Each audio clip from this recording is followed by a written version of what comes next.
Anyway, hi guys, welcome back to my channel.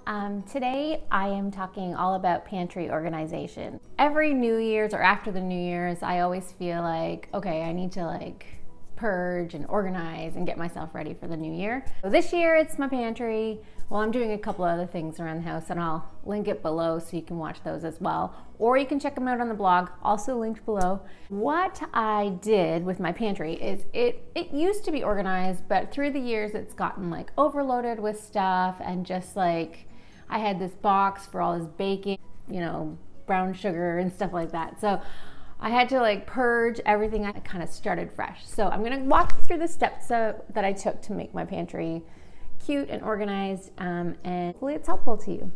So first things first, I emptied the pantry completely. So I took out everything in the pantry and I put it on the table. Another tip is before we moved into this house, I had cleaned all the shelves and I had put some wood Mac tack on the shelves just to give it some imagery. You could also do a really cute paint treatment on the back of the wall, but that's up to you. Now is the time to do that if you are planning to make over your pantry. So what I did is I removed everything, then I got my measuring tape out and I measured the width and the length of each shelf, and then also how far apart the shelves were from each other.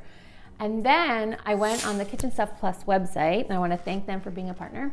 And I looked up all their organizational boxes and things like that, and I found the ones that fit perfectly in my shelving unit, and I kind of looked for things that I needed. So I knew I needed something to hold all my packets, like my seasoning packets. I knew I needed something to hold all my spices.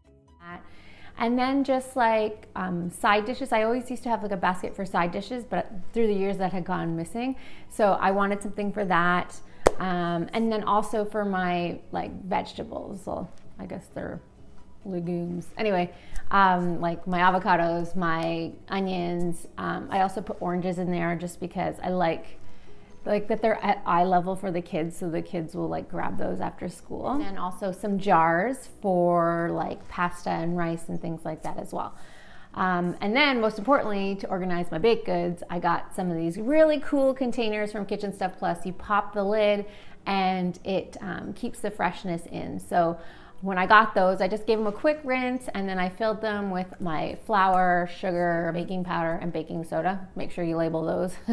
And then that's it. Yeah, I just kind of put it all in there. I also have a container for all my canned goods. And then I put a little tea cloth in it just to make it look cute. But that's up to you.